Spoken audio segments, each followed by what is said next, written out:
Hello everyone, I'm Robert, or Dice, or whatever you want to call me, and I just burnt my tongue with coffee, and it's currently sitting in a very precarious spot here on the stand I have attached to my microphone. If I suddenly scream, I'll keep it in. So to go ahead and let you know, 1, this video is completely ad-libbed. There is not a script for this, so you're gonna have my rambling. I don't normally include the rambling, it's the reason why I have scripts, so I don't keep going on. And 2, I'm making the video after the fact. So pretty much how I explain things in this video is gonna be very fun to do for me later. But in TaleSpire, usually making scenes comes out pretty easy. This is the promised little summary that a lot of people have asked for from my Cyberpunk Red game last Saturday, which involved all new players to the game. Now, my little team of edge runners is 4 people. We have Kira, who plays Carmilla, we have Nick, who plays Kay, we have Fezgig, who plays Mouse, and we have Vic, who plays Ukulele. And now just so you know too, Carmilla is their fixer, Kay is their media, Ukulele is their medtech, and Mouse is the netrunner. Unfortunately, Carmilla couldn't join us for that one, so she sat it out, but I got something coming for her later. Now, everyone in this group have never touched Cyberpunk Red before, which, to be honest, is one of the most fun things to do when you sit down with new players and get to teach them all kind of cool things, so I was looking forward to this.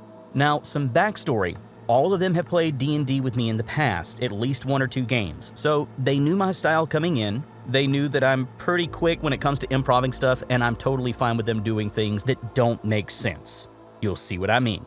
So, some backstory on this gig. This is straight from the back of Cyberpunk Red Easy Mode. I'll have it linked down below. And the reason why I pulled straight from it is, even though I was working on a gig for them, I realized that I should just keep it simple just so they can have a little fun with stuff. So, this is the backstory. They just finished a gig down in the South Docks, and they're heading on to get their money from their fixer. Fixer calls and say, hey, the pickup point has changed. So the team, after a little chit-chat, kind of catch on that something isn't right for it to be suddenly moved so quick and him to, cut him off whenever he tried to get asked anything. So they pretty much kind of went, all right, it's weird, but we're down. So they continue on to Watson.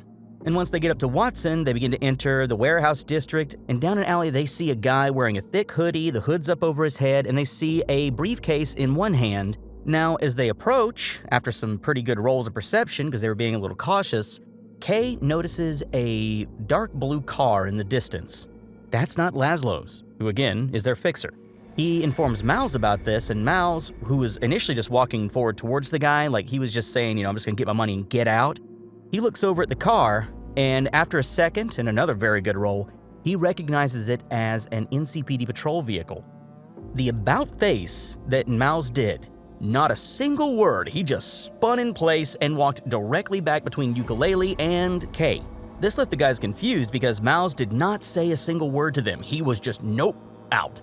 Now to give you some context, Mouse is this little wiry street rat kid, and he's just, he doesn't mess with stuff he knows he can't walk away from easy. It's pretty smart in my opinion. That's how he keeps alive. So he heads back to the road about 10-15 yards away just to get back into the general crowd, leaving Kay and Ukulele right there at the entrance of the alleyways. Now Kay and Ukulele have a little bit of going back and forth, and Kay decides to get a bit of a bigger heads up whenever it comes to, get a better view. He's a media, he wants to get the whole view of the area, so he actually goes behind what looks to be a lattice and uses a grappling hook to get up on top of it. Ukulele follows along behind him, he's like, hey, give me a hand up here. Now, one thing that Mouse noticed whenever they were coming up is whenever they looked at the guy, he was looking to the right a little bit. So it was pretty clear that there was more than one person there and everyone was a little wary. Now, as these two were trying to climb up on top of this lattice, Mouse is making a phone call to an exec bud of his, and he's basically saying, hey, have you heard anything on any scanners or anything like that? And he goes, give me 5. So, hangs up. Mouse is still just hanging back, keeping an eye out on things, not really worrying too much about what's going down. He's being very cautious. Kay gets himself up on top of the lattice with his grappling hook. Ukulele is like, hey, come on, give me a hand, and Kay is kind of cracking a joke down to him. And right about this time, a flashlight goes on. Right on Ukulele. And Ukulele's first reaction when he sees a random flashlight up in his face is, it's middle of the night, and he just sees a shadow flashlight in his face. Ukulele reaches down to his belt and grabs his flashlight and jerks it back up fast. In the situation he was in, that was a very bad idea. Immediately, the yell of, he's got a gun, was out. And next thing that happens was initiative. Kay is just in shock looking down, but he then lays down prone before combat. I allowed him to do that. I let him get prone when he was on the lattice, so he was pretty much flat. Ukulele's in a panic going, no, no, no, no, no, no, no, I'm a med tech. He yells this, but initiative goes, and the guy who spotted him is top of initiative. So right off the bat, we're gonna call this guy Olaf because that's his name actually in the game itself. Raises his arms up, and you can see that there is a very heavy pistol right on top of that flashlight. He's holding it cross style. This is indeed an NCPD officer. He fires. He just immediately fires at Ukulele. Very little reaction, just because the fact that Ukulele grabbed and jerked his hand up in a quick motion, bam! Ukulele takes a shot. Pierces the armor a little bit, he takes 1 point of damage. He's a little bit bleeding, but it was something else. Now the guy who was in the alleyway with the briefcase, he raises up his own gun, takes a shot at Ukulele as well, and bam! He hits Ukulele's shield though. Yeah, there's a bulletproof shield Ukulele had on his arm. I allowed it to take the hit. It hits that, destroys it immediately, and Ukulele's getting bullets from both sides. Kay is still hidden up top. Mal's out in the alleyway's entrance area near the crowd. He hears the shouting, same time as Bud calls back, and his Bud says, run. And, well, let's just say Mouse did run. Mouse turned and books it down the street, not even going into the fight. So, back at the shootout, multiple flashlights turn on in the alleyway. It was a complete ambush. There's even an officer that is up top on one of the buildings acting as a sniper. And she takes an aim at Kay. Kay, who was trying to raise his arms to show that he was unarmed, she doesn't hesitate and pops one off in his chest. Kay is, of course, in shock because he was showing that he had nothing in his hands other than really his camera. So they now have a situation. They're being shot at, even though they're showing they're no threat. The tone is shifted. It's very clearly this ambush is not innocent police officers. They're having to deal with some corrupt NCPD officers here, and they need to defend themselves. So, first thing that happens is Ukulele books it around the corner of a nearby building, just to get out of line of sight and get himself safe. Kay, on the other hand, stands up, looks over the edge of the lattice down at Olaf, who was the one who had just, popped a round off in Ukulele, and he just cocks his very heavy pistol, puts it down right over the top of his head, and fires. Now, this is the first shot done by any of these players in the game, so I had to teach them about a fun thing called aimed shots. Because he did say that he was shooting down at his head, I actually gave him the chance. I'm like, hey, if you want to, you can make this an aimed shot and actually go for his head, but you're going to take a -8 to the roll. And he's like, you know what? Yeah, sure, I'll take that. I didn't tell him what the DV was, which is the difficulty of actually taking the shot. He makes it. So he fires off a round straight down into the top of the officer's head. It doesn't kill him, but it drops him down to 3 HP in one shot. So that Olaf guy starts to fall back immediately. He's bleeding, he's hurt, he's barely on his feet, so he falls back towards the alleyway where the guy in the coat, who's Landon, actually begins to move up and cover his comrade. Now, in the middle of this, we still have the sniper on the roof across the way, the one who took the shot at Kay, and then there is about 4 other officers on scene. They are communicating, and they are aware that there was a third individual who took off running. That's our boy Mouse.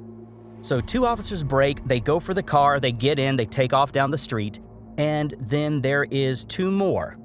Forgetting their names, forgive me. I have a list of them down, but I don't have the source in front of me. They take off running footwise down in the direction that Mouse went. Mouse ducks into a restaurant of a guy he knows well, and in 2 presses of a button, he slid into a safe room, locked inside, with a cup of coffee. Now, this is not in the original adventure. This was straight improv because Mouse's player, Fezgig, he knows that I have no problem improving weird things. Like I said earlier, I love doing this. This is a big city, it's a big world. If you don't have everything planned for, it's totally fine. Wing it. It's so much more fun when you wing it.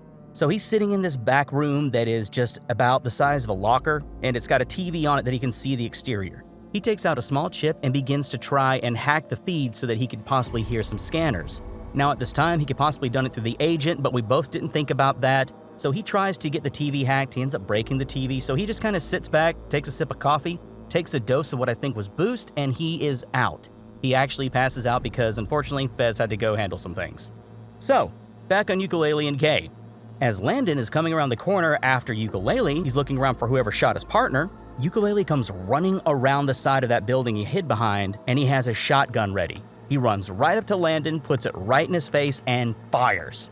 Another headshot attempt, another success. This blows most of Landon's side of his face off. He's lost his ear, he stumbles back in pain, and he's screaming. He's in agony. Now, Olaf is already running, and I'll go ahead and let you know Olaf does make it out of there in one piece. He actually gets away. But let's go back up to what's happening with Kay.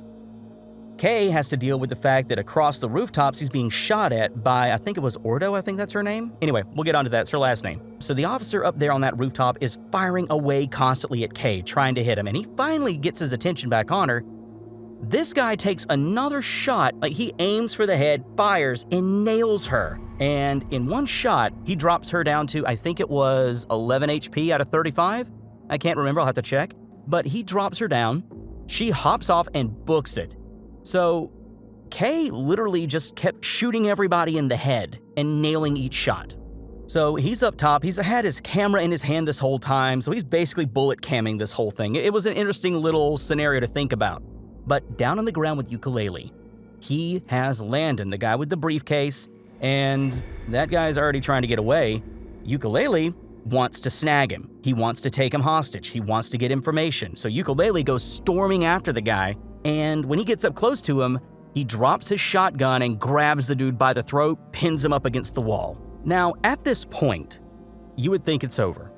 Landon begins to try and break the grapple. He's kicking, he's punching, he's pushing, but the thing is, he has something that catches Ukulele's eye in his left ear, which is a flashing communicator. Ukulele then decides to lean over and bite the guy's ear off. Now, the damage was negligible, but it was enough to put him into his death saves. I let the NPC have death saves with this situation because he was trying to keep him alive. So, Landon, who is basically at this point missing every bit of skin off of his face, gnarly situation, I know, I'll try to avoid making it too graphic, is now just trying to fight back, get away from him, and Ukulele begins to try and choke him out. Landon rolls perfect 10s. It was nuts. Every single time Ukulele tried to choke this guy out, he always succeeded, and he always kept himself conscious, and he was succeeding in his saving throws for death. It got to the point that we were laughing so hard at this guy's success, we didn't even know what to do. And up top, you have Kay, who is watching the situation, and he's like, he didn't know what to do, so he started to climb down, and right at the time that Ukulele finally gets Landon choked out, he sets him down on the ground, he starts getting his kit ready to try and stabilize him so the guy doesn't die. Kay walks up and puts a round right in his head. Just kills him. Right there, in the spot, done, dead. To everyone's shock, because no one expected that to be coming its way, we thought that Kay was just gonna quip. He quipped a round off. So there's an argument back and forth between Kay and Ukulele, it was a fun little mess, and then they notice the briefcase. So they remove the briefcase, and when they open it up, they see it's 10,000 eddies. About this time, they hear some yelling from a warehouse nearby. They go over, they find Laszlo, who is their fixer, that was the one who made the call, and he is in pieces. Initially, they weren't too happy to see him because they thought he set him up, but Laszlo talked him down. Laszlo also said, I know where these cops are staying. And in the discussion, the players also find out that 10,000 is most likely counterfeit. They keep it. They actually stash it away. They got plans for that. We'll get into that. But they still have to get paid their genuine 10,000. And so, with Laszlo in tow, Ukulele picks up the agent, starts walking, and calling around like, hey, it's time to get in on this.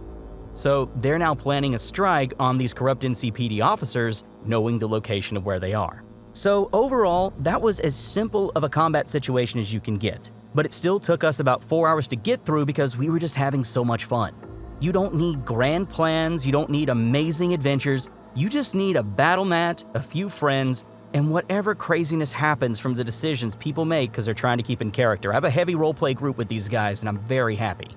And so now we have the implications of 1, the escaped NCPD officers, 2, Laszlo in pieces, 3, the counterfeit money and their own genuine money in the wind, and Miles is somewhere passed out in a safe room with Carmilla on the way to the previous point of pickup.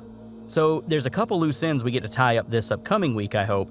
And yeah, that's pretty much how it went. Now all these little games take place on a tiny Discord I have that's just a few of my friends. We just get together and just, have some fun, silly times.